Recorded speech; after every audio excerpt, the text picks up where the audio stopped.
All right, students, this is chapter 8, and it's about statistics. But don't let it scare you, because Excel will do all the statistics for you. And that's what we're going to talk about today. The first thing we're asked to do is to do an if statement to see whether or not what the average satisfaction rating is for the different positions. So we're looking at the average if. We want to know, first of all, the range we're looking at. Well, we've got to look at the values and see the position to find out where the support staff is. Then, because we want to copy this formula down through the rest of the positions, the criteria is going to be located in column H5. And notice these are absolute cell addresses. So the range is, we're looking up the position. The value of the criteria is in H5. And then the average value, the average range, we're looking for job satisfaction range. So that is cells E4 to cell E53. And again, these need to be absolute cell addresses. So because we're able to change down to H6 here, to the relative cell address, H6, then now we have the average job satisfaction rating for sales rep, accountant, manager, and director. And the same thing is going to be for salary. The only difference is the values is where our average range is. The average range is in D4 to D53. So the average if can be found on formulas under more functions, statistical, and average if. So this is a statistical function. The next thing we're supposed to do is to count the number of directors with a job satisfaction of greater than or equal to 4. Now it says greater than here in the label that you see, but if you read your instructions, it says job satisfaction level of 4 or higher, and you'll get an error if you don't do greater than or equal to. So let's look at this function.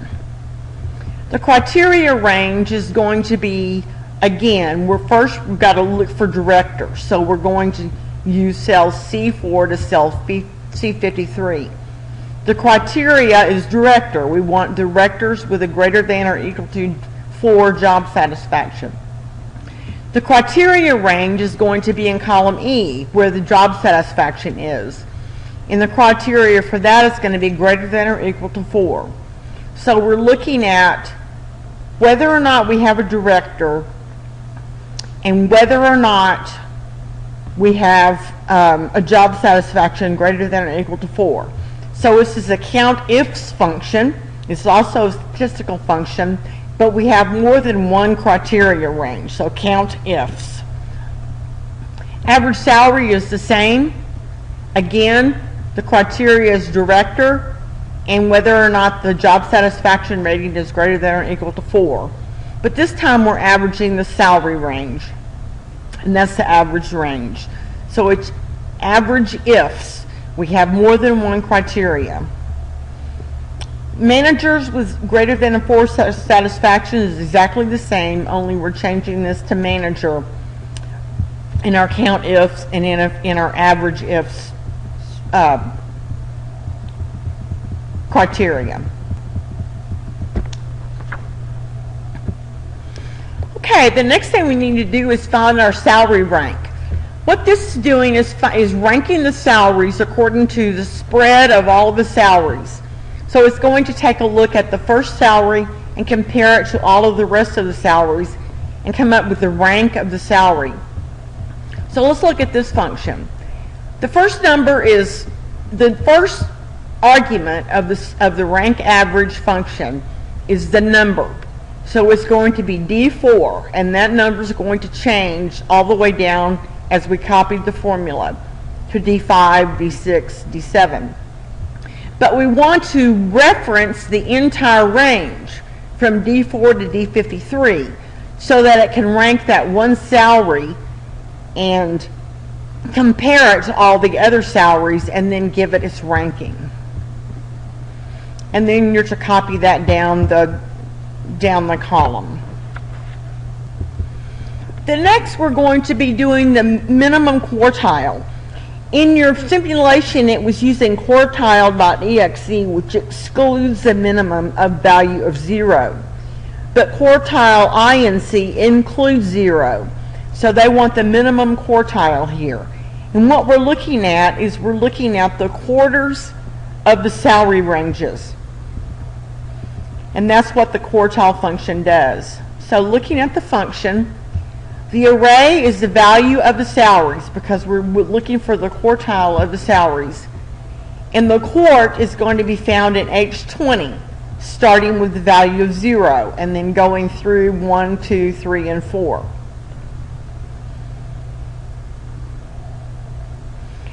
So the quart is a number of minimum value of 0. The first quartile is 1. The median value is 2.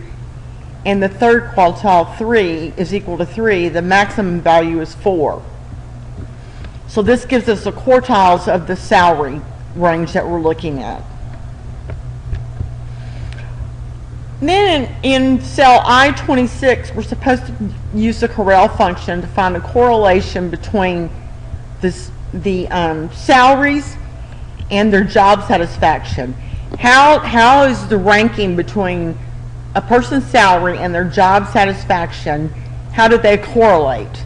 So we look first at the array of where the salaries are, and then at the array of where the job satisfaction ratings are, and we come up with a 0.232 correlation between those two values.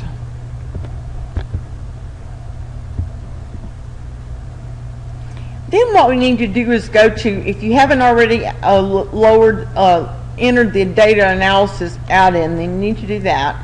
And we're going to go to data analysis. And I've already done the descriptive statistics, but I'm going to show you how to do this right now. The data analysis toolpack will do for you a lot of things that you can do individually if you want to, like sum, mode, mean, average, and those kinds of statistics. But using the descriptive statistics and data analysis, you can do it much, much quicker.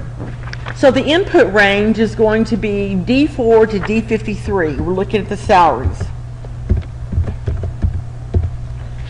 It's columns. We're going to put it in a new worksheet, and we want summary statistics.